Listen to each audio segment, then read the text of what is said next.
Le Barça vient peut-être de changer complètement son plan pour le numéro 9. Alors que le dossier Julián Álvarez devient de plus en plus compliqué, Barcelone vient d'entrer dans la course pour Folarin Balogun, l'attaquant de l'AS Monaco. Mais attention, le Barça n'est pas seul. Tottenham et Aston Villa sont également sur le coup. Et pendant que Deco cherche désespérément le prochain grand buteur du Barça, un autre transfert vient de prendre une tournure inattendue. Dominik Livakovic serait déjà quasiment promis à Barcelone pour 2027. Et ce n'est pas tout. Le club catalan aurait également trouvé une solution financière spectaculaire pour continuer son mercato. 210 millions d'euros de crédit. Alors, que prépare réellement Deco? Balogun va-t-il devenir le nouveau numéro 9 du Barça? Et surtout, le club catalan prépare-t-il encore un énorme coup avant la fermeture du mercato?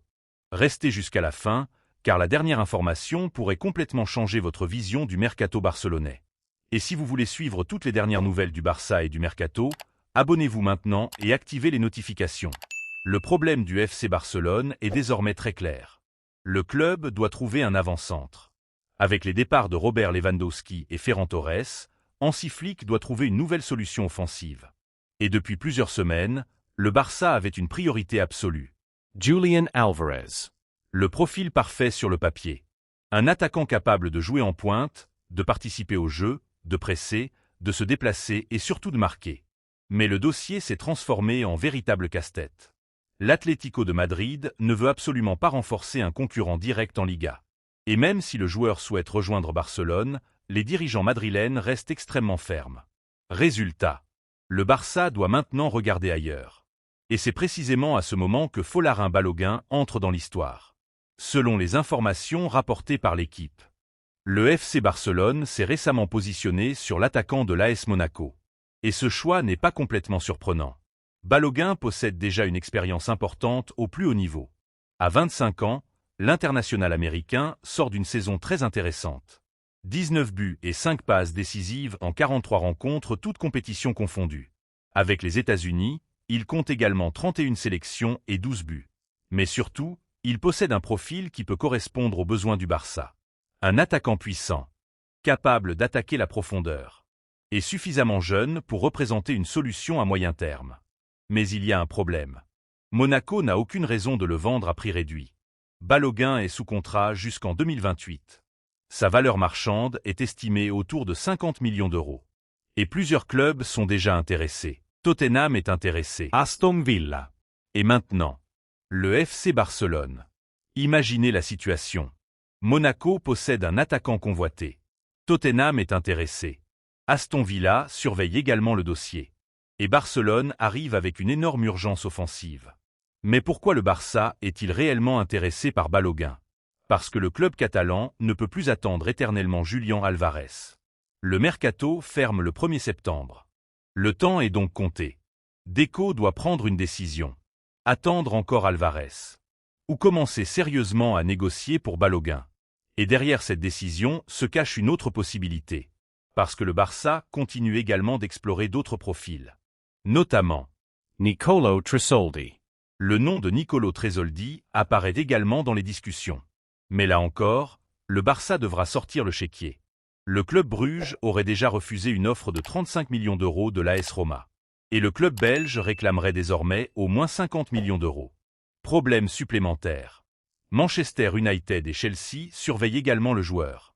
Autrement dit, Barcelone se retrouve face à un marché extrêmement compliqué. Des prix élevés. Des concurrents puissants. Et surtout, très peu de temps. Mais Deco pourrait avoir une autre carte dans sa manche. Et cette carte pourrait s'appeler Lautaro Martínez. Pendant que Julián Álvarez devient de plus en plus difficile à recruter, Lautaro Martínez continue de faire parler. L'Argentin serait devenu une alternative majeure pour le Barça. Et selon certaines informations rapportées ces derniers jours, des discussions auraient même eu lieu entre les représentants du joueur et la direction barcelonaise. Mais ici encore, il existe un énorme obstacle. L'Inter Milan.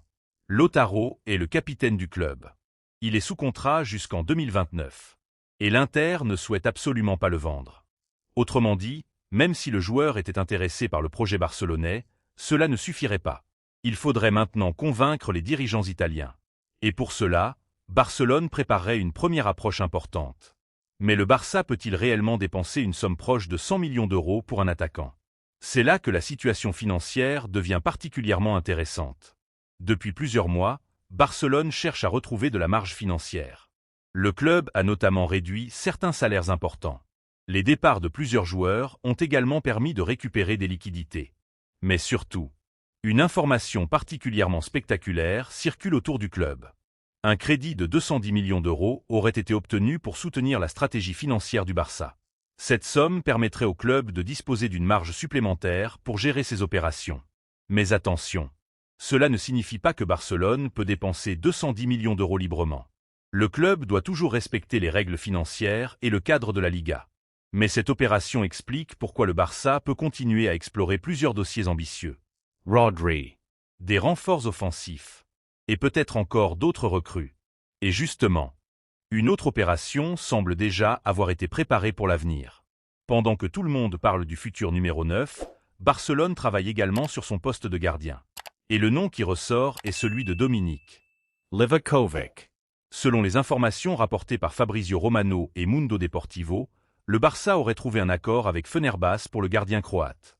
Le montant évoqué serait d'environ 4 millions d'euros bonus compris.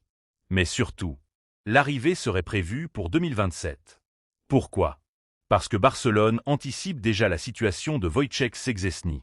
Le Polonais arrive dans la dernière période de son contrat. Le Barça veut donc préparer sa succession. Et Livakovic pourrait rejoindre le club pour devenir la doublure de Johan Garcia. Une opération peu spectaculaire aujourd'hui, mais potentiellement très importante pour l'avenir. Voilà ce qui devient intéressant.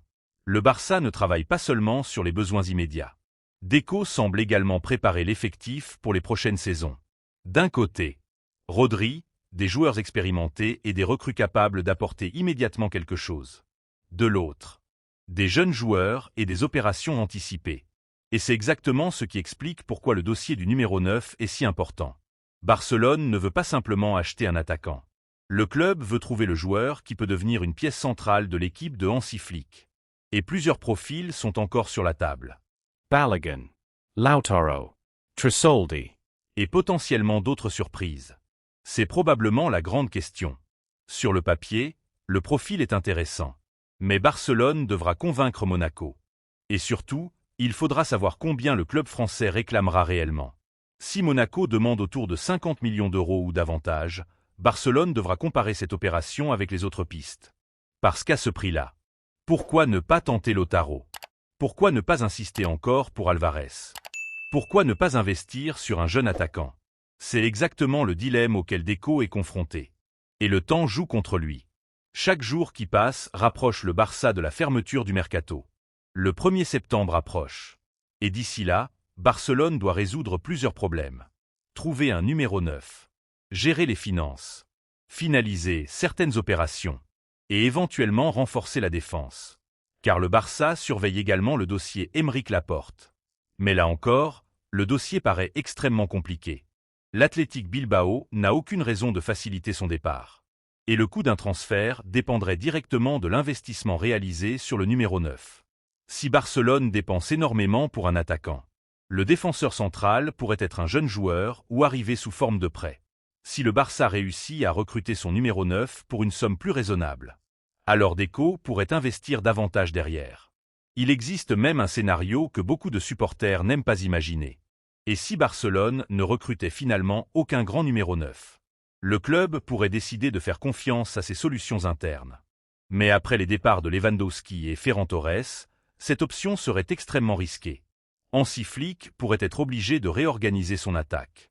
Et cela pourrait mettre énormément de pression sur les jeunes joueurs. C'est pourquoi Deco semble vouloir trouver une solution. La question n'est donc plus vraiment: le Barça va-t-il recruter un attaquant? Mais plutôt, quel attaquant le Barça va-t-il réussir à convaincre avant la fermeture du mercato? Et maintenant, regardez le puzzle. Julian Alvarez Esseloin. Balogun Apparate. Lautaro devient une piste sérieuse. Tresoldi est également surveillé. Monaco attend. L'Inter refuse de vendre. Et pendant ce temps, Deco prépare déjà Livakovic pour 2027. Tout cela montre une chose. Le mercato du Barça est loin d'être terminé. Et personnellement, je pense que les prochains jours pourraient être les plus importants de tout l'été pour le club catalan. Parce qu'un seul transfert pourrait changer complètement la saison. Imaginez Balogun sous les ordres de Hansi Flick. Ou Lautaro Martinez avec Lamine Yamal et Pedri. Ou même une énorme surprise sortie de nulle part par Deco dans les dernières heures du mercato. C'est exactement pour cela qu'il faudra surveiller Barcelone jusqu'au dernier jour.